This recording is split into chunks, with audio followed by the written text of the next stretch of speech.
सोमवार की सुबह 27 अप्रैल 2026 मुंबई के मीरा रोड इलाके में नया नगर घड़ी में करीब 4 बज रहे थे। शहर अभी सोया हुआ था। अस्मिता ग्रैंड मैंसन की एक अंडर कंस्ट्रक्शन बिल्डिंग के बाहर 2 सिक्योरिटी गार्ड ड्यूटी पर थे।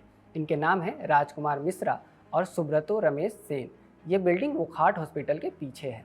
एक आम रात, एक आम ड्यूटी, लेकिन अगले कुछ मिनट में जो हुआ उसने पूरे महाराष्ट्र की एटीएस को इस केस में उतार दिया। एक आदमी इन गार्ड्स के पास आया। उसने पहले रास्ता पूछा।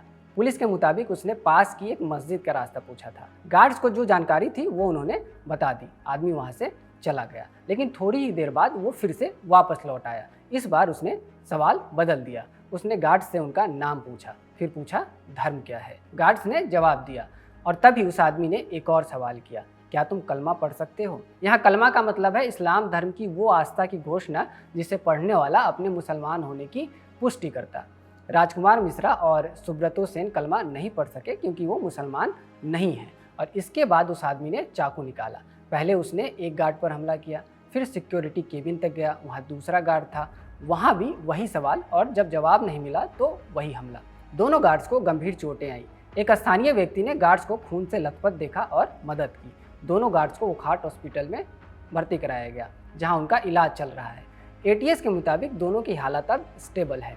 अब सवाल ये कि हमलावर कौन है। नया नगर पुलिस ने इलाके के सीसीटीवी कैमरों की फुटेज खंगाली और चेहरा पहचान लिया गया। हमले के 1.5 घंटे यानी करीब 90 मिनट के अंदर पुलिस ने अक्यूज को उसी मीरा रोड ईस्ट के एक रेंटेड फ्लैट से गिरफ्तार कर लिया। नाम है जैब जुबैर अंसारी, उम्र 31 साल, मूल रूप से मुंबई के कुर्ला इलाके का रहने वाला। लेकिन यहाँ कहानी में एक ऐसा मोड़ आता है जिसने इसे एक कॉमन क्राइम से टेरर इन्वेस्टिगेशन में बदल दिया। जैब अंसारी अमेरिका से लौटा हुआ है। पुलिस सूत्रों के मुताबिक वो 2019 तक अमेरिका में पढ़ाई कर रहा था। साइंस ग्रेजुएट है। माता पिता अब भी अमेरिका में ही रहते हैं। अमेरिका में जब जैब को नौकरी नहीं मिली तो वो इंडिया वापस लौट आया और तब से अकेले मीरा रोड में किराए के एक फ्लैट में रह रहा था। कमाई कैसी चल रही थी? जैब ऑनलाइन केमिस्ट्री की कोचिंग देता था।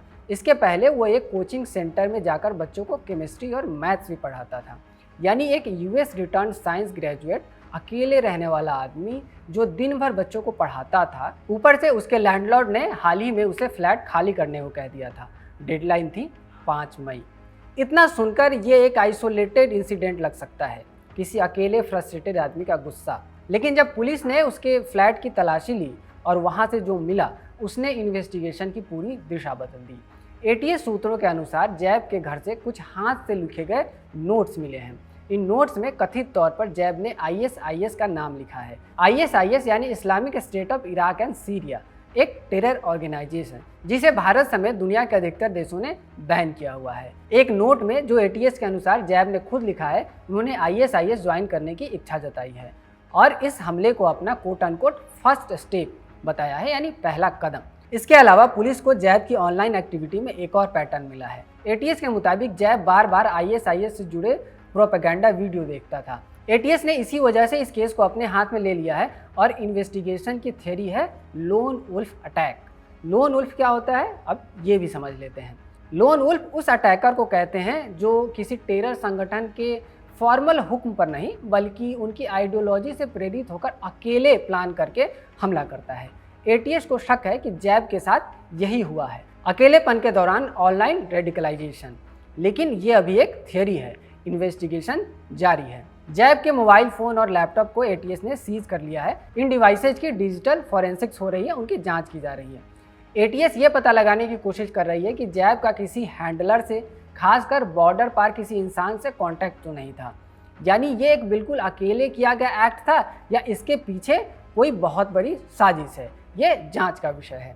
जैब को ठाणे के डिस्ट्रिक्ट कोर्ट में पेश किया गया, जहां से उन्हें 4 मई तक पुलिस कस्टडी में भेज दिया गया है। यानी अगले कई दिनों तक एटीएस और नया नगर पुलिस मिलकर उनसे पूछताछ करेगी। ये अभी इन्वेस्टिगेशन का अर्ली स्टेज है। जो भी जानकारी सामने आ रही है वो पुलिस सूत्रों, एटीएस ऑफिशियल्स और पुलिस एफआईआर से आ रही है। आगे के अपडेट्स भी हम आपको बताते रहेंगे। मेरा नाम है रवि सुमन, कैमरे के पीछे हैं सर्वेश और तौफीक। आप देखते रहिए खबरगांव। धन्यवाद।